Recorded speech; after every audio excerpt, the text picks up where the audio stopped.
The plot of Where Winds Meet is heavily based on historical events. That said, it is not historical fiction in the strict sense, like Kingdom Come, Deliverance, but rather an alternative universe narrative similar to the Metal Gear Solid franchise. It draws extensively on real historical events, figures, and geopolitical tensions, yet reshapes them to serve its wuxia-inflected thematic and narrative design. What follows is an explanation of the story of Where Winds Meet in relation to the history of the late 5 dynasties and 10 kingdoms period and the early Song dynasty. To understand the world of 962 CE, when the story begins, we must look back nearly 2 centuries, to the days when the Tang dynasty still held sway over China. After the Unlushan rebellion from 755 to 763 CE, the Tang court established a large number of military governorships known as fanzhen in order to placate and reward the rebel generals who had surrendered. Military governors called jiedushi, who presided over these fanzhen, wielded sweeping authority over local administration, finances, and armed forces. What began as a political compromise soon became a slow-burning catastrophe. The jiedushi, ruling their fanzhen with unchecked power, drifted further and further from imperial control. Their banners flew beside the imperial dragon, but their loyalty belonged only to themselves. Across the next century, tensions mounted like storm clouds, political rivalries, economic strain, and military instability gnawed at the Tang state from within. This pressure finally erupted in the Huangchao Rebellion, 875 to 884 CE, a peasant uprising so vast that it tore through the heart of the empire and shattered what remained of Tang authority. The campaigns meant to suppress the rebellion did not save the dynasty, they empowered the warlords. The fanzhen grew bolder, swelling in might and ambition. New strongmen rose from the chaos, carving out territories and ruling them as private kingdoms in all but name. By the end, the Tang throne still stood, but hollowed, held aloft only by the will of military commanders who used the court as a puppet.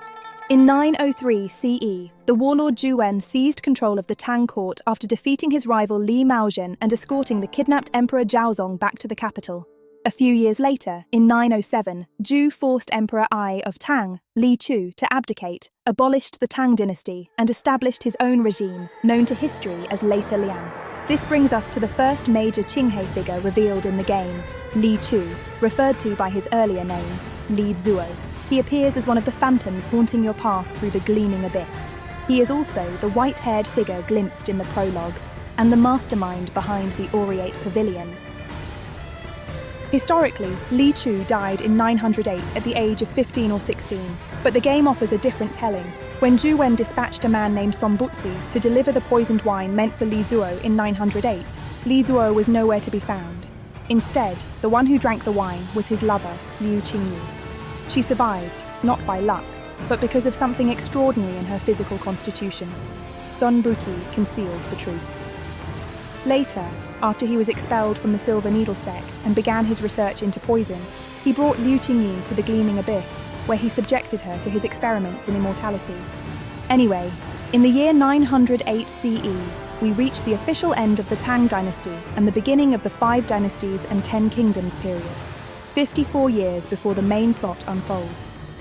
The 5 dynasties refer to 5 short-lived dynasties that rose and fell in succession in central China. Later Liang, later Tang, later Jin, later Han, and later Zhou. In essence, these were the regimes of the most powerful warlords. The 10 kingdoms refer to the various regional regimes that existed concurrently in the south and in parts of Shaanxi.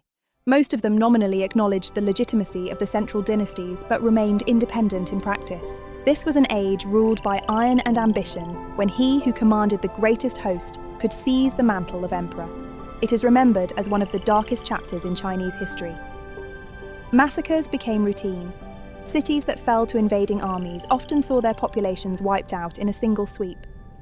To feed the endless cycle of war, regimes devised crushing levies, the sparrow and rat tax, the farm tool tax, the cowhide tax, and even demanded taxes for years, sometimes decades, yet to come. Starvation stalked the land.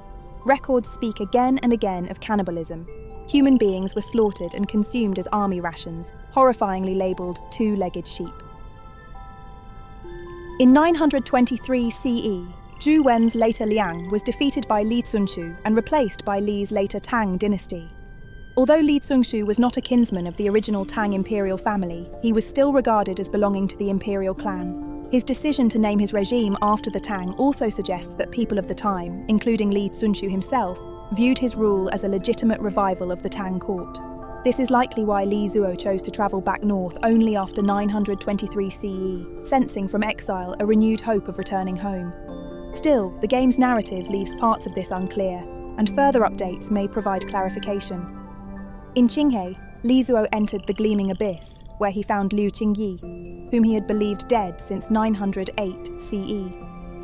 After enduring Sun Buzi's experiments, Liu Qingyi had become immortal, yet half-mad, killing villagers who wandered into the abyss. Li Zuo sought aid from Shui Yue, head of the Silver Needle sect and Sun Buzi's former master, but even she could not cure Liu Qingyi's condition. All she could do was help Liu Qingyi regain her consciousness. Li Zuo and Liu Qingye lived for a time in peace within the Gleaming Abyss, yet despite their enduring attachment to one another, their paths slowly diverged. Liu Qingye, tormented by the memory of the innocents she had slain during her madness, yearned only for release in death. Li Zuo, however, had drawn a different lesson from the horrors he had witnessed. Seeing how humans could achieve a twisted form of immortality, enduring bodies stripped of emotion and desire through the parasite's influence, he began to regard this state as the ideal foundation for his political vision. Liu Qingyi died in 936 CE. Li Zuo, instead of abandoning the nightmare that had claimed her, resolved to pursue it to its end. He continued his experiments with the immortality parasite and with the poison capable of turning men into dream puppets, the very abominations he had once despised. From this resolve emerged the Aureate Pavilion, named after the Aureate dance Liu Qingyi had performed for him before Zhu Wen cast him into exile. But the most consequential event of 936 CE was the cession of the 16 prefectures of Yanyun. In that year, 26 years before the game's narrative begins, the Hedong Jiedushi of later Tang, Shi Jingtang, sought Khitan aid to overthrow the final later Tang emperor, Li Zongke. The price he offered was staggering: the surrender of the 16 prefectures in Yanyun, an annual tribute of 300,000 bolts of silk, and the humiliating pledge to address the Khitan emperor, Yelyu Deguang, 10 years his junior, as his own father. For this betrayal, Shi Jingtang earned the ignominious title of the Sun Emperor, yet with Khitan cavalry at his back, he toppled later Tang and founded the later Jin dynasty in that same year. The 16 prefectures of Yanyun were no ordinary stretch of land. Spanning nearly 1,000 kilometers from east to west, the region formed a natural bulwark that had shielded the North China Plain from northern cavalry for more than a millennium. Vast segments of the Great Wall cut across this frontier, attesting to its enduring strategic weight. Remarkably, after the cession in 936, this region would remain beyond the effective control of central Chinese Han dynasties until the founding of the Ming dynasty in 1368 CE, over 4 centuries after the era in which the game's story unfolds. With the loss of the prefectures, Khitan forces, and later the Jurchen and Mongols, could sweep southward without hindrance, threatening the heartlands north of the Yellow River at will. More importantly, Yanyun was far from barren land. It was rich with farmland, fortified passes, and flourishing urban centres, including Yozhou, the site of modern Beijing. To lose it was to relinquish not only a century-old defensive shield, but also a vital economic zone and a substantial population base. For the northern steppe empires, however, the gain was transformative. New fertile territories, new administrative hubs, and the perfect springboard for relentless incursions, and in time, full-scale conquest. It is therefore unsurprising that the major characters and NPCs in the game regard the Yanyun region as both a cultural wound and an unfulfilled dream of restoration. The Chinese title of Where Winds Meet, 16 Tones of Yanyun, points directly to this lost frontier and to the quiet, persistent longing that has echoed through generations ever since its fall. Let us turn our eyes southward. In 937 CE, the Wu kingdom fell not to open conquest, but to a velvet coup veiled as abdication, orchestrated by its powerful minister Xu Zhigao. Having taken the throne, he made Jinling, modern-day Nanjing, the heart of his new dominion. 2 years later, in 939 CE, seeking a mantle of legitimacy older and grander than anything Wu had offered him, he proclaimed himself a scion of the Tang imperial line, shed the surname Shu for Li, took the name Li Bian and renamed his realm Tang. Like Li Zunshu's later Tang, the southern Tang was also one of the great powers amid the fractured world of the 5 dynasties and 10 kingdoms. For Li Zuo, a genuine heir of the Tang imperial house, it is hardly conceivable that the proliferation of false claimants brought anything but bitter amusement. Li Zuo maneuvered his way to become the true force behind the southern Tang court. There he remade the estate into the cradle of his dream puppet army, laying the foundations for the nation he longed to create. A realm of everlasting peace and undying citizens, where all emotions and desires would finally be extinguished, leaving only order and eternity. And yet, this was an age when heroes and villains alike rose from the dust of collapsing empires. Far to the north, in 946 CE, the armies of later Jin found themselves hemmed in at Yangcheng, their camp strangled by Khitan forces. The rivers that once sustained them had been severed. Despair crept through the tents. In this dire hour, General Wang Qing stepped forward. He volunteered to lead a spearhead toward Jianghu Bridge on the Hutuo River, break the encirclement, and carve out breathing room for the trapped main army. Standing before Commander Du Chongwei, Wang Qing declared, "Now doth our host stand but 5 li from Heng Prefecture. For what cause tarriest thou here? The camp is lone, our victuals spent, and the ranks are nigh to breaking. Grant me 2,000 footmen for the van. I shall take the bridge and hew open a passage. If my lord but lead the main host thereafter, once we win within the walls of Heng Prefecture, all peril shall be dispelled." The Jin soldiers successfully drove the Khitan back from the riverbank, yet no reinforcements came. Du Chongwei never sent the promised support. Surrounded, exhausted, and outnumbered, Wang Qing and his men continued to fight until death. Not a single soldier survived. In the game's lore, Wang Qing had once trained as a disciple of the Well of Heaven. In his youth, he shared a deep bond with a fellow disciple, Zhang Yuan. Yet the two clashed over a single question: what should guide the blade of a true Jianghu hero? Zhang Yuan, an orphan raised by the sect, believed his sword existed to protect those closest to him, those who had given him a home at the Well of Heaven. Wang Qing rejected this as too narrow. A hero's duty, he argued, lay with the state and the common people. Years passed. Wang Qing marched north to the frontiers to fight the Khitan, while Zhang Yuan remained to oversee sect affairs. In one battle, when Wang Qing's forces were encircled, Zhang Yuan rode forth with a handful of disciples to save him. An arrow struck him down. With his dying breath, he entrusted Wang Qing with the care of his only son, Jiang Yan, later known as Jiang Wulang.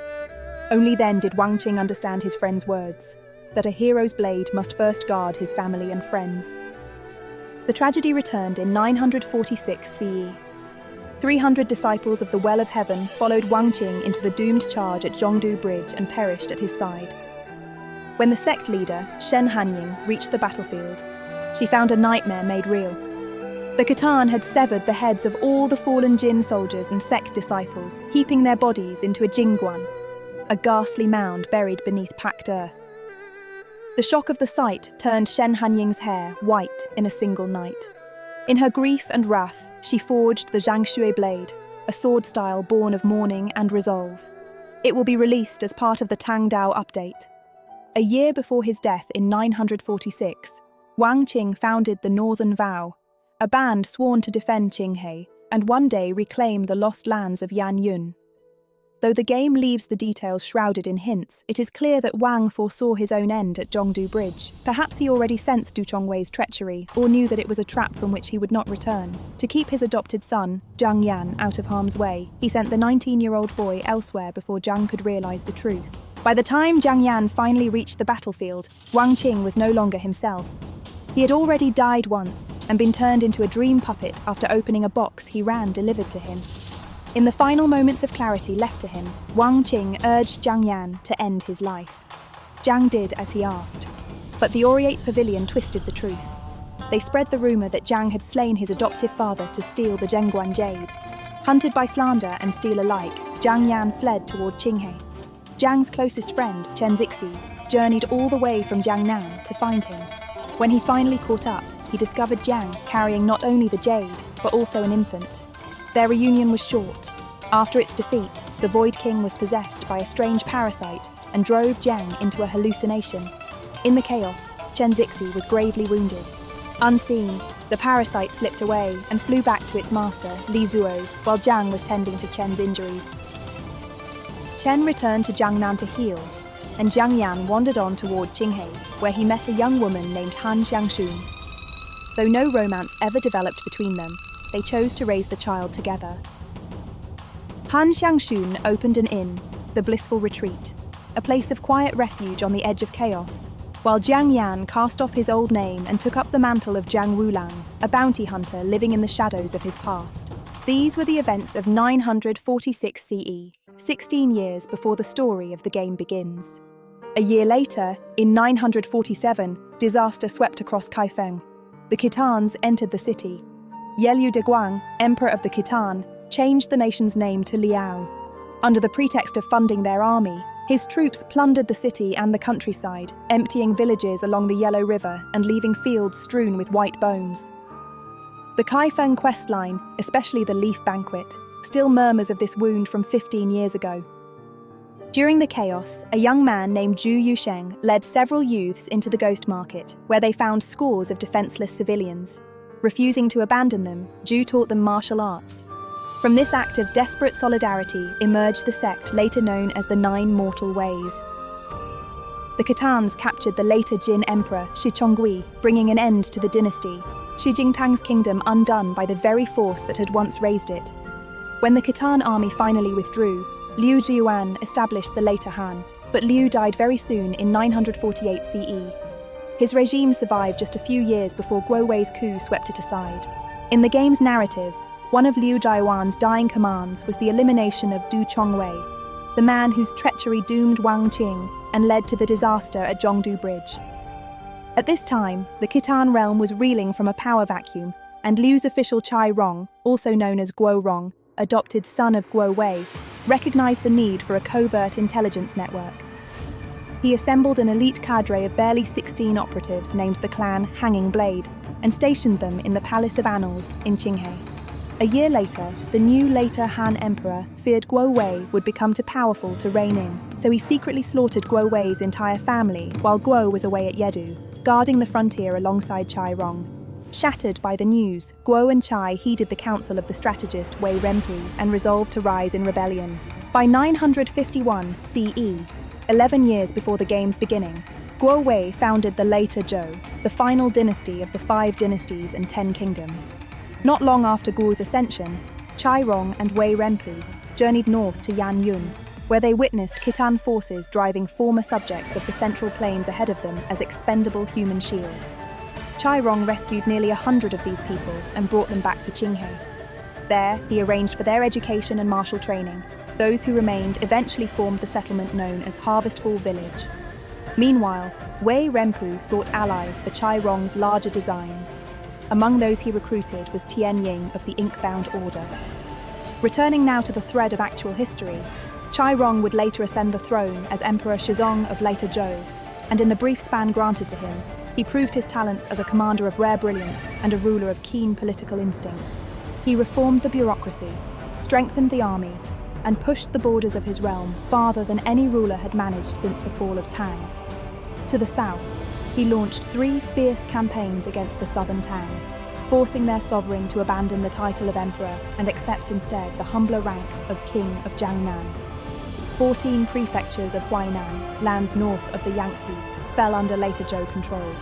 To the north, Chai Rong struck at the Khitan, seizing 3 critical passes and 3 prefectures in swift succession, and driving his banners all the way to the outskirts of Yozhou, modern Beijing. But fate is seldom generous. In 959 CE, Chai Rong died suddenly of illness, shortly after elevating Zhao Kuangyin to Inspector-in-Chief of the Palace Armies, the highest military post of the era, and the one that would later serve as Zhao's stepping stone to founding the Song dynasty. In the game's narrative, this illness is no accident. Poison is whispered beneath the surface. That same year, Tian Ying journeyed deep into southern Tang territory. There, the southern Tang court, still styling itself as the true heir of the Tang legacy, sought a secret alliance with the Khitan, hoping northern cavalry would help them reclaim the Central Plains. To unravel this pact, Chai Rong devised a plan to assassinate the Khitan ambassador while he was still within southern Tang borders, and Tian Ying was chosen for the deed. He accomplished the mission, but Li Zuo's Oriat pavilion intervened and cut off his escape. To save his stranded disciple, Wei Renpu turned to the one man whose skill and honor he trusted without hesitation, Jiang Wulang, the bounty hunter once known as Jiang Yan. Yet none of this concerns you, not yet. As the young master of Aunt Han's blissful retreat, your only real worry is that Uncle Jiang suddenly vanished without a trace. Unlike Aunt Han, he never opposed your yearning to learn the blade, never stood in the way of your dream of stepping into the Jianghu. To you, he was both a steadfast guardian and patient teacher. You asked Aunt Han again and again when you might venture out to search for him, yet she always turned aside, as if refusing to let the shadows of the Jianghu touch your life. Part of her fear sprang from Chu Qingcuan, the man she once loved, a devoted follower of Wang Qing's Northern Vow and a member of Chai Rong's Hanging Blade. Chu Qingcuan had planned to slip north into Khitan territory, a phantom among phantoms, gathering intelligence as part of a covert operation called Hidden Swallow, a mission that drew wanderers from both Wang Qing's faction and Chai Rong's circle. Han Jiangshun had once worked alongside them under her Jianghu name, Water Lady. Before each agent set out for the perilous north, she performed the face-changing surgery that ensured their survival. However, the surgeries were not always successful. To prevent their mission from being compromised, those whose procedures failed had to remain in the underground base known as Still Shore, not far from the blissful retreat. Faceless figures, waiting in the dark with no knowledge of when or whether they would ever emerge again. Wishing to keep her beloved from such a deadly path, Han refused to perform the surgery on Chu. But the operatives at the Palace of Annals deceived her. They stole her secret manual on face-changing techniques. When Han discovered the betrayal, she confronted Chu in a storm of fury, but her protests changed nothing. In wrath and heartbreak, she severed all ties with the Hanging Blade, vowing never to see Chu Qingcuan again for the rest of her life. What she could not know was how soon that vow would be fulfilled. 他来不了。他是没脸见我，还是天泉帮那群死不正经的？他不在天泉，他之前就去了黑水城。黑水城？你不是说黑水城全城都死尽了吗？是。所以他不会来了。花好月圆人美满，不羡鸳鸯不羡仙。花好月圆人美满，就是此刻呀！ Meanwhile, beyond the blissful retreat, the world was shifting. In 960 CE, 2 years before our tale begins, Zhao Kuangyin staged the Chenxiao Mutiny, seizing power and replacing the later Zhou with his newly founded Song dynasty. Only then did the long, blood-soaked night of the 5 dynasties and 10 kingdoms begin, at last, to recede. Zhao Kuangyin's new dynasty effectively marked the end of the chaotic era following the fall of the Tang dynasty. Peace was finally restored, and social mobility would soon increase significantly after the decline of a period dominated by a relatively exclusive upper class of literati lineages. Yet the grief of Yanyun endured. Its prefectures remained under Khitan rule for generations to come. Anyone familiar with Chinese history would immediately recognize who Big Zhao truly is. None other than Zhao Kuangyin himself, the first emperor of the Song, a dynasty that would stand for more than 3 centuries, and a legendary ruler who remains, by tales and by record, one of the greatest martial sovereigns in all of Chinese history. You lived 2 more quiet years in this turbulent age, but your longing for the Jianghu was a flame that no peace could smother, and peace, as always, cannot hold forever. One day, you and your friend Ruby slipped out of the blissful retreat in secret.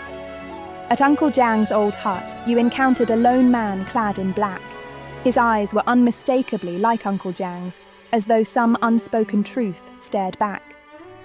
He did not hurt you, but he took the jade pendant you had worn since infancy. And thus the story truly begins.